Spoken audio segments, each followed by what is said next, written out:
the bottom line is when you add an extra balloon, even if you only have one ply, the bottom line is you want to get that release point proper. You want to get back into the meatus, back into, and get that area filled, and then back into the nasopharynx and get that release there so that you've got, let's see, so that you've got this occurring, that little balloon inflation.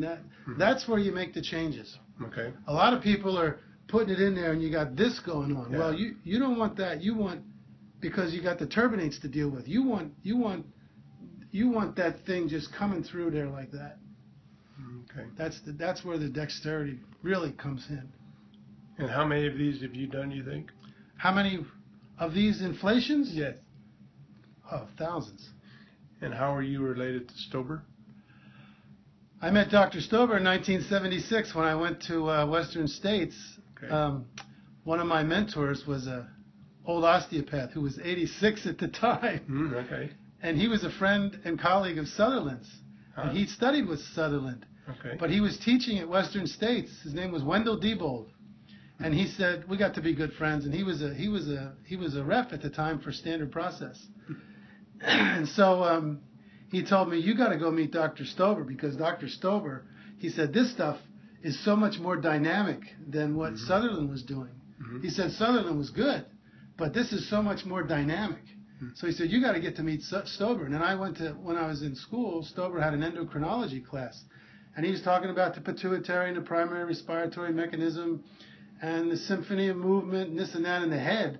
Of course, I had no idea what he was talking about. The pituitary made sense to me. Sure. But when he started talking about opening this up and increasing the circulation to the pituitary and all the master gland and all that, I just thought, and that's of course in addition to clearing out sinusitis and stuff and headaches, which is what I've been walking around with. I thought the light went on.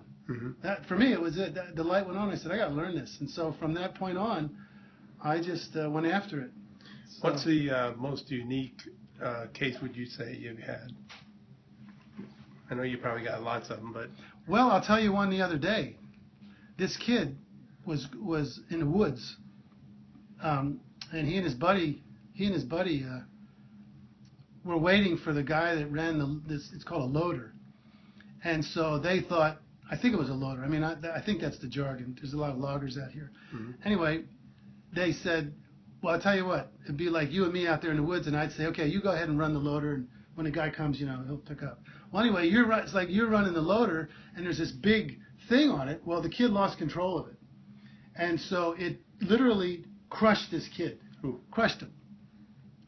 And here comes the medics. They got the medics and a life flight and all that. He died twice on the way to the hospital. They didn't even know that he was bleeding out the other side until they got in a helicopter, because they were so busy trying to patch him up here. But in the process of knocking him down, it knocked off, he hit the ground so hard, it knocked his hard hat off. And, the next thing he knew, he was in the helicopter. Well, in any case, he spent over 70 hours he had over 70 hours of surgery up in OHSU. And one of his friends, his name is Micah, is one of his friends. And Micah is on the video here too, because Micah had a really bad concussion. Okay. He was a firefighter.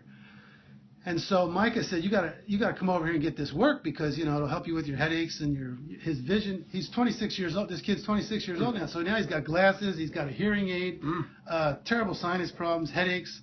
But he's happy to be alive. Yeah. Okay. So he comes over here. Oh, he's got half of a lung missing. I mean, it's just unbelievable. I was so dumbfounded by the history. It just blew my mind. Anyway, he said, yeah, Micah said you could help me with these headaches and my vision and he's got a hearing aid at 26 and this and that. His balance is off. He couldn't even fill out the intake form. He was trying to fill it out, so he had to have Micah do it, because his handwriting is off so bad. So he punches buttons, Okay. And he's a smart kid. He got back into business. Anyway, I explained the situation. He goes, yeah, I gotta have that, because he had a big work comp settlement, all kinds of money. And I said, well, this doesn't cover it. He goes, no, I got a good lawyer and I got a good case manager. I said, sorry. Okay, that's fine. I said, here's your receipt, right? So he didn't care.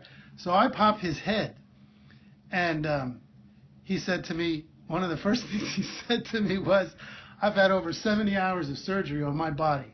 And he said, I don't think I've ever felt anything like that to date.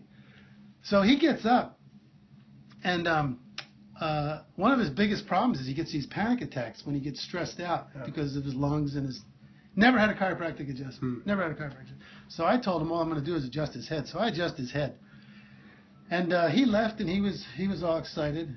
And the next day I called him up, and I said, "So how you doing?" He goes, "Oh, I got a panic attack. I'm having a panic attack." I said, "So what does that mean?" He goes, "Well, I can't breathe, and I got a panic attack."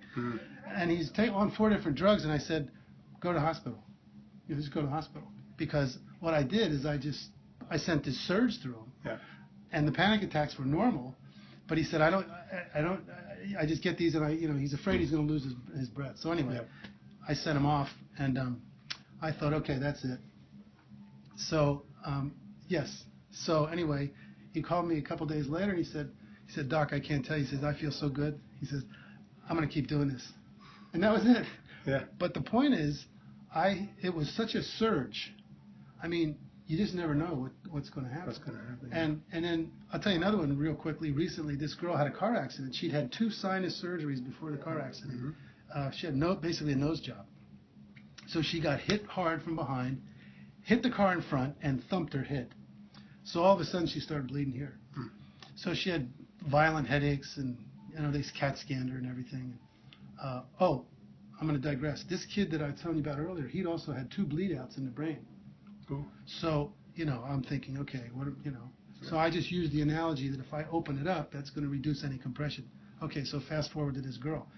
After a few visits after this car accident, she said, "My head is killing me so bad. What can you do?" And I said, "Well, we can do this." I checked her head, and I said, "We can do this if you want." She goes, "Well, is that going to interfere with my sinus surgery?" And I said, "Well, I don't think so. Not if I do it, not if I get the right spot." Sure enough, I got it in there and got her.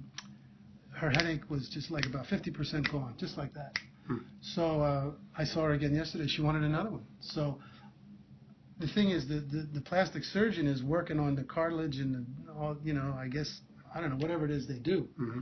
But I'm staying on the outside, close to the what do you call it? Close to the midline, and I'm going back, as opposed to this way. And I've never had that before. So the point is, the confidence here, the fact that I know what I'm trying to do gives me the confidence of willing to try it. I mean, I was willing to try it. I had another patient one time. I've had a couple of patients that have had cleft palate. Okay. They have issues of their own, and that was an experiment. But the girl couldn't breathe very well, and I gave her a bunch of treatments. This was years ago. So I mean, it goes on and on. Yeah. But these are two cases right now. Whereas if you get too much of this, The balloon blowing out. you can't get the effect of this in the nasopharynx. You know what I'm saying? Yeah. And especially that girl that's had a sinus surgery, 2 of them. $15,000, and she's gonna have to have another one because the plastic surgeon said all of this got rattled. Yeah. So my confidence level came in the fact that I'm not going to be doing this, no matter what he did. I'm going back this way and coming out this way. Okay. That's just so significant. So